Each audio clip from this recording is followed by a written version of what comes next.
Donc, Catherine, merci de nous accorder un petit peu de ton temps. On sait que tu es bien occupée, là, surtout dernièrement. Tu as une belle cocotte qui est arrivée dans ta vie. Oui, exactement, mais c'est un beau petit cadeau, puis je travaille au travers de ça, donc c'est pas si facile, mais on est chanceux parce qu'elle est vraiment gentille, puis elle est vraiment facile. Tu es native de Montmagny et on a entendu parler de toi beaucoup concernant tes œuvres se promènent et tu fais parler de toi beaucoup dans le domaine artistique. D'abord, j'aimerais ça que tu nous replaces un peu. C'est quoi ton travail exactement? Eh bien, c'est pas si facile à décrire parce que je fais un peu plein de choses, mais on peut dire en général que je suis une artiste professionnelle. Je fais des collaborations avec des compagnies, je crée des imprimés pour des textiles, des vêtements ou des trucs pour la maison. J'ai collaboré avec une compagnie en France pour faire un livre pour enfants. J'ai fait des illustrations. Donc, c'est un peu je surfe entre l'art et l'illustration et le design. Je pense que mon titre, c'est plus simple de dire que je suis artiste professionnelle. Je me suis concentrée sur la sérigraphie à l'université, puis le dessin. Je fais encore un peu de sérigraphie. J'ai un atelier assez de base dans mon sous-sol, puis je fais du dessin autant à la main qu'à l'ordinateur. Puis, tu sais, je pense que chaque projet... Des fois, je fais de la peinture, des fois, je fais de la sérigraphie, du dessin, de la photo. Fait que ça dépend des projets, je m'adapte vraiment. Décris-nous un peu tes inspirations. Ça provient d'où généralement? C'est sûr que ça provient de la vie de tous les jours. Je m'inspire aussi beaucoup quand je voyage. Malheureusement, dernièrement, on voyage pas. Mais bon, c'est sûr qu'on a quand même des souvenirs reliés au voyage, puis c'est toujours une inspiration qui est là pour moi. Puis je m'inspire aussi beaucoup des trucs un peu vintage, le graphisme un peu rétro, les années 50, tout ce qui est déco. Puis c'est ça, un peu le vintage, puis les illustrations vintage là, pour enfants aussi beaucoup. Puis ça ressemble à ça. Puis là, présentement, c'est où tu habites? J'habite à Limoilou, à Québec. On a un beau petit triplex avec une amie à nous qui habite au-dessus. On a une cour arrière. C'est vraiment chouette, une belle ambiance. C'est bien pour la vie de famille. Tout se fait à pied. C'est vraiment un beau coin. J'aime beaucoup. Puis, c'est ça. J'habite à Québec depuis mon université, finalement. OK. Puis tu t'es dirigée vers la grande ville pour quelle raison?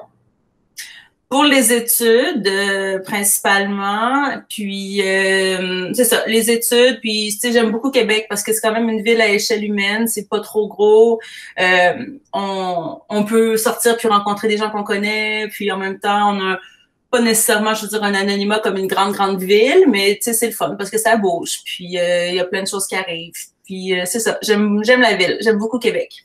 Nous, ce qui a retenu notre attention, c'est beaucoup tes illustrations qui ont retenu l'attention de chez Simons, qui est quand même une très grande boutique de linge qui est connue un peu partout au Canada. Parle-nous un petit peu de ça, justement, là, t'as piqué notre curiosité. Ben moi, j'ai travaillé pendant 7 ans pour la maison Simons. J'ai été étalagiste, on faisait des décors, puis on habillait les mannequins, puis on travaillait beaucoup avec les vêtements. Donc, j'ai fait ça pendant 3 ans. Puis ensuite, je suis allée au design, aux importations qu'on appelle. Donc, j'étais en charge de faire du dessin de vêtements. On faisait des imprimés pour les vêtements. On faisait le suivi de production. Donc, moi, ça a été comme une grosse formation, là, le vêtement. Puis ensuite, je suis partie à mon compte. Ça fait environ 3 ans. Puis Simons m'ont relancé pour que je collabore avec eux. Puis aussi pour que... je vends des dessins sur leur site web. Donc, je suis quand même chanceuse. J'ai été un peu partout dans le Simons. On a vu de mes dessins sur des t-shirts dans le département contemporain. Puis ensuite, j'ai collaboré avec le département maison pour faire des motifs, puis des illustrations sur des housses de couette, des coussins, etc. Fait que c'était vraiment une très belle collection, vraiment le fun d'avoir eu cette opportunité-là. Puis aussi, je vends des affiches, des posters, puis des affiches haut de gamme sur le site du Simons, mais surtout sur la plateforme de la Fabrique 1840, qui a été lancée, je pense, il y a 2 ans. Puis, c'est plein de créateurs canadiens qui vendent sur cette plateforme-là. Donc, Simons, c'est vraiment une très belle vitrine pour moi. Puis, ça a été aussi une très bonne école. Oui, effectivement. Est-ce que tes créations sont encore disponibles? Présentement, on trouve la housse de couette dans le département maison. Je pense qu'il y a un T-shirt qui est présentement en vente dans la contemporaine. C'est comme un visage, puis il y a des traits d'impression en doré, qui est vraiment quand même très beau. Puis, on trouve toujours les affiches sur le site web là, qui sont toujours disponibles. OK, bien, félicitations, hein, c'est super. J'ai entendu parler beaucoup. Ensuite de ça, tu as d'autres belles réalisations, tu as des collaborations aussi avec d'autres compagnies, c'est ça? Exactement. Ça touche vraiment à tout, comme je disais tantôt. J'ai fait un emballage pour une barre de chocolat à Montréal, ça s'appelle État de choc. C'est une super belle boutique, puis avec des produits haut de gamme. Sinon, j'ai collaboré avec une compagnie française pour faire un tapis d'éveil pour bébé, puis un livre, comme je disais tantôt, là, c'est comme un livre d'éveil aussi, là, un tout petit livre trop mignon.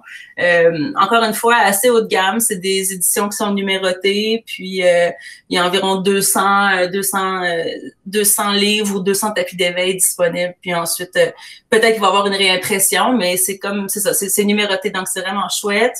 J'ai aussi collaboré il y a 2 ans avec une compagnie suisse, ça s'appelait Zigzag Zurich. Puis c'était pour faire des motifs sur des couvertures en coton. Encore une fois, haut de gamme. J'aime quand même ça faire des choses dans le haut de gamme parce que, tu sais, moi je travaille très fort pour arriver à des résultats qui me plaisent. Puis je suis assez difficile sur le résultat final. Fait que j'aime ça travailler avec des compagnies qui vraiment recherchent la qualité puis des produits bien réalisés avec des matières quand même nobles.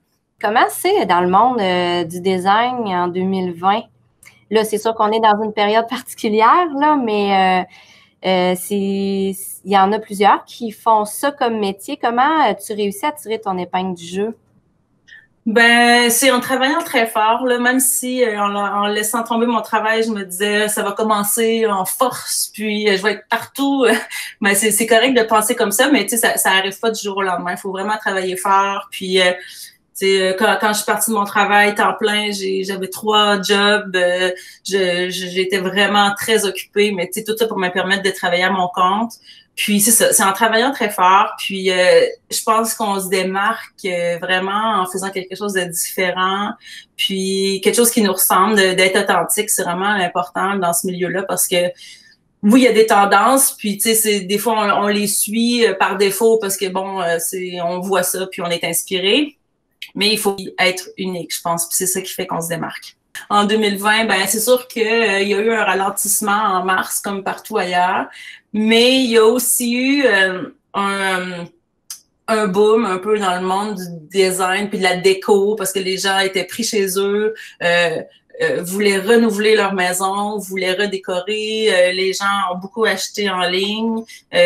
Moi, j'ai une présence vraiment... je suis vraiment une très bonne présence en ligne. Là. Je pense que c'est important en 2020 de montrer qu'est-ce qu'on fait. Puis, c'est ça. Donc, 2020, oui, il y a eu ses bas, mais il y a aussi eu ses hauts. Puis, dans le monde je pense que le design est là pour rester, peu importe, là, que ce soit pendant temps de pandémie ou non. Exact. Tes projets futurs, ça ressemble à quoi? Est-ce que tu as des ambitions dans un futur approché? C'est sûr que là, comme je suis présentement en congé maternité, je m'étais dit que je prendrais moins de contrats, puis que j'allais faire plus de l'art, puis tu sais, d'être beaucoup plus libre, puis d'explorer. C'est mon but pour l'année à venir, mais j'ai la fâcheuse habitude, qui est en même temps une très bonne habitude, de dire oui à plein de projets parce qu'on m'approche pour faire des projets vraiment chouettes. Puis même si je suis en congé maternité, je dis oui parce que ça m'intéresse. Puis c'est comme présentement que mon nom commence à circuler de plus en plus. Donc, je veux pas arrêter, je veux pas quitter le milieu pour revenir dans 1 an. Puis, dire oui à des projets qui m'intéressent vraiment, puis arriver à dire non à des projets qui m'intéressent moins ou des projets qui me servent trop dans le temps. Donc, c'est mon but, c'est d'apprendre à dire non plus souvent. Puis, est-ce que soudainement, le côté des enfants, le côté jeunesse t'attire plus parce qu'avec un nouveau bébé, puis tu parles aussi de ton projet du tapis d'éveil, un livre d'éveil et tout ça. Est-ce que c'est... Oui, il y a un livre aussi. Okay. C'est sûr que là, je suis encore plus dedans que j'étais dedans. Tu sais, on est vraiment comme influencé par ça. Mais j'ai toujours été attirée par le monde des enfants parce qu'on dirait qu'on se permet d'être un peu plus éclaté, puis coloré, puis de faire des choses rigolotes. Donc, c'est sûr que moi, le monde des tout-petits m'a toujours attirée parce que je trouve ça le fun, puis tu sais, il y a comme moins de limites. Mais j'ai comme plusieurs goûts. Tu sais, j'aime les choses super épurées, très minimalistes, très chic. Puis j'aime les choses super colorées, vraiment le fun. Mettre une face qui sourit sur une banane, c'est toujours drôle. Tu sais. Puis donc je suis un peu dans les deux mondes là. Autant dans les trucs rigolos et mignons que dans les trucs chics, puis plus artistiques ou pas que c'est pas artistique, mais plus je sais pas, décoratifs ou des grands formats de peinture qu'on peut retrouver dans une galerie.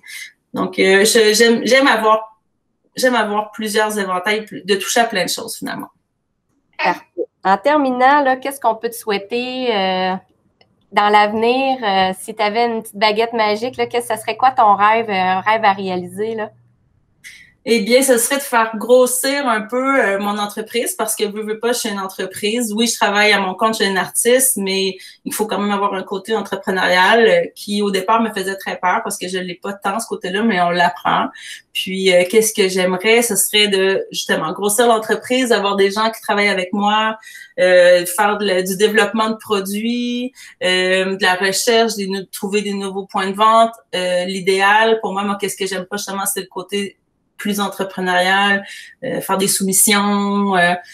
Tout ça, c'est toujours un casse-tête pour moi, puis ça me prend beaucoup la tête, tandis que ce que j'aimerais le plus, ce serait d'être à 100% en mode créatif, puis dessiner, puis être toujours dans l'atelier. Pour l'instant, c'est pas le cas, mais ce serait vraiment mon rêve, là, ce serait d'être vraiment très créatif, puis d'avoir des gens qui m'aident pour les côtés que je suis moins forte, puis c'est ça, les côtés qui m'aideraient, là, puis qui m'enlèveraient un poids, disons. Mm-hmm. Je comprends très bien. Catherine, on te souhaite bonne chance pour la suite. C'est sûr qu'on va te suivre assidûment, puis on espère que tu vas continuer ton beau travail. Puis un gros merci de nous avoir accordé du temps. Ça fait plaisir. Je te remercie beaucoup, Marie-Ève.